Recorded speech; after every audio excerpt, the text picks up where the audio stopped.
Fala pessoas, tudo bem? Estudar literatura também envolve conhecer os movimentos literários, os estilos de época. Então, na aula de hoje, nós vamos falar sobre a Idade Média da literatura portuguesa, mais precisamente do trovadorismo e do humanismo. Bem-vindos ao canal do professor Marcelo Melici. Quando você pensa em Idade Média, o que vem à sua mente? Cavaleiros, confrontos de espada, muitos castelos, religiosidade extrema, as cruzadas em direção ao Oriente, o feudalismo, bastante lembrado nas aulas de história.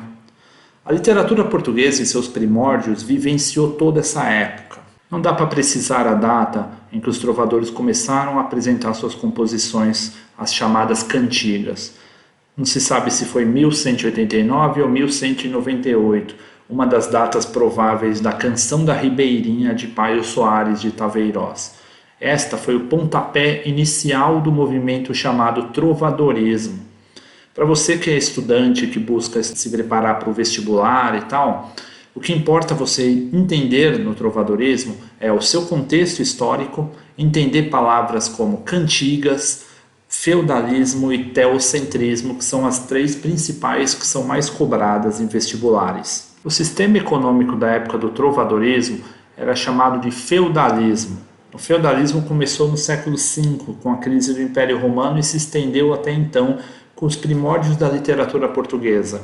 Era composto de três partes. Tinha o clero, que é a própria igreja, que tinha muito poder na época, os senhores feudais, que eram os donos das terras, e por fim vinham os escravos, os chamados vassalos, servos ou vilões. É importante estudar esse sistema econômico porque ele vai influenciar diretamente nas cantigas, que eram as composições artísticas da época. A segunda palavra que é importante estudar em trovadorismo é o teocentrismo, ou Deus no centro de todas as coisas.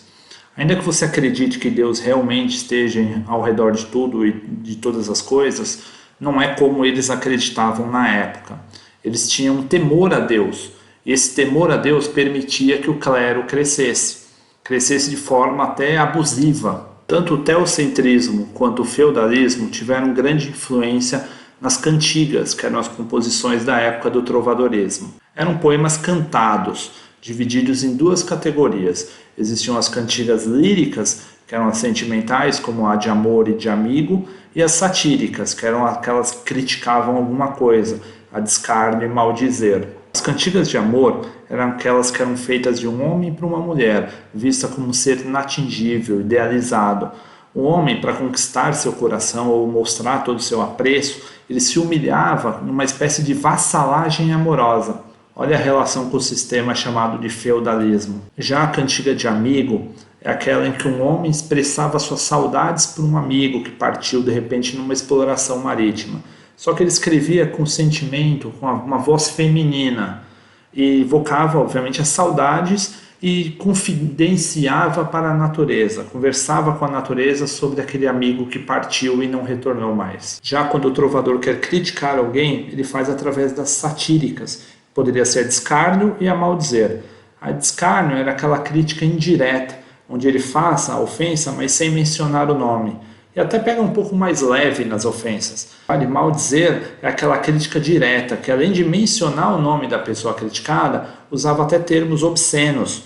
Criticava, por exemplo, o adultério, relações ilícitas, coisas erradas em si, ele usava o nome da pessoa criticada e colocava isso em sua cantiga. Há quem diga que as cantigas serviram de inspiração hoje em dia para serenatas, ou até aquela expressão que você usa para dizer que você está cantando alguém. Uma pessoa foi cantada, uma garota você cantou. E também as satíricas, eles dizem que serviu de inspiração para o rap, que é aquele estilo de música que faz críticas sociais. Pode ser verdade. Além das cantigas, também existiam as novelas de cavalaria, que eram produções da época em prosa. Então, por exemplo, tinha a Demanda do Santo Graal, do Rei Arthur, a história do Rei Arthur. Bom, é isso.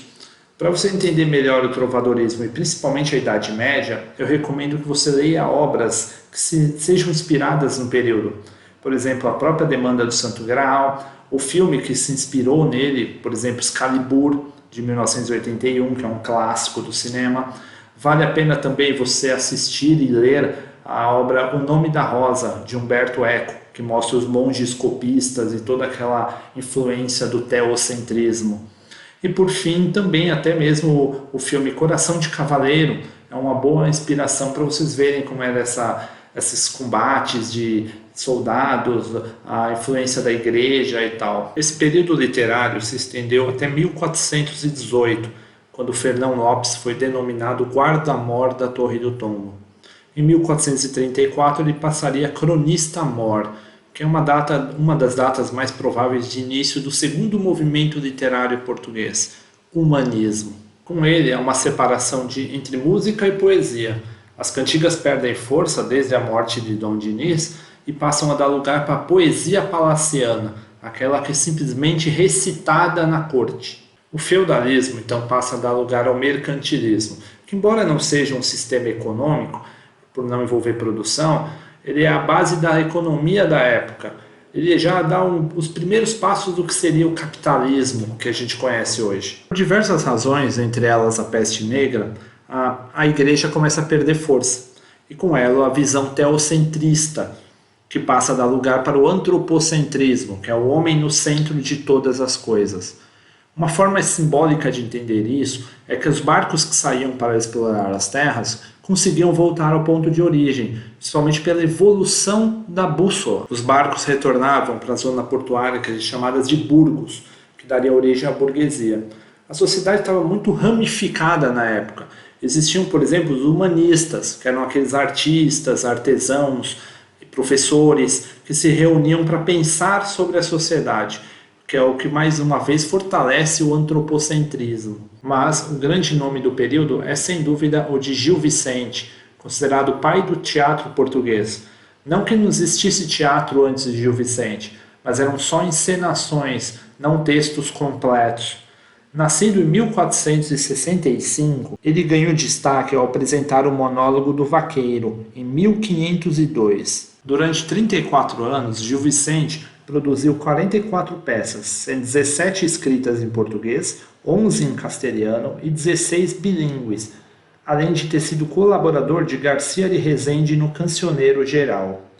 O teatro vicentino é basicamente caracterizado pela sátira, criticando o comportamento de todas as camadas sociais, a nobreza, o clero, o povo. Apesar de sua profunda religiosidade, o tipo mais comum satirizado por Gil Vicente é o frade que se entrega a amores proibidos, chegando a enlouquecer de amor. E também ele falava sobre o exagerado misticismo, mundanismo, a depravação dos costumes, criticou frades da aldeia até o clero dos bispos, cardeais e até mesmo o Papa. Com certeza, sua obra mais conhecida é O Alto da Barca do Inferno. Nela, duas embarcações se encontram ancoradas num braço de um rio, uma comandada pelo diabo e a outra comandada pelo anjo. Várias pessoas da sociedade portuguesa serão interrogadas pelo diabo e pelo anjo para decidir se merecem ir para o inferno ou para o paraíso. De todos eles, apenas 5 que representam 2 tipos humanos, um parvo e 4 cavaleiros que morreram lutando em nome de Deus, embarcam em companhia do anjo. Os demais, um fidalgo, um sapateiro, uma alcoviteira, um padre e sua amante, um judeu, um enforcado, um agiota, um juiz, todos vão para a barca do inferno. E há também o Alto da Lusitânia, que traz 3 personagens debatendo a sociedade portuguesa da época. De um lado fica todo mundo, de outro ninguém, e tendo como juiz Beelzebub. Todo rimado, tem várias traduções, uma das mais conhecidas e interessantes é de Fernando Pessoa. Por fim, vale a pena mencionar no humanismo as Crônicas del Rei Dom Pedro I, de Fernão Lopes, que narra a tragédia de Inês de Castro e o encontro de Dom Pedro com os 3 assassinos dela. Com requintes de violência e tortura tanto física quanto psicológica, Dom Pedro se vinga de 2 dos 3 assassinos, porque um deles, Diego Lopes, fugiu, conseguiu escapar. Então o texto mostra o quanto Dom Pedro é cruel ao se vingar, torturar, agredir, até finalmente matar os assassinos. Diz ainda que Dom Pedro, como parte de sua vingança, teria colocado Inês de Castro no trono e obrigado boa parte da corte a beijar sua mão, tornando-a assim a primeira e única rainha considerada depois de morta. Bom, é isso. Espero que tenham conseguido entender o que foi a literatura na Idade Média portuguesa, trovadorismo e humanismo e algumas de suas características. De qualquer forma, se tiverem alguma dúvida, vocês podem me procurar nas redes sociais que eu terei o maior prazer em responder.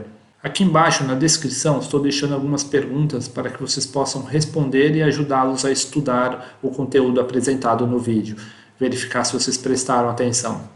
Ok? Então é isso, agradeço pela presença nesta aula e até a próxima. Abraço!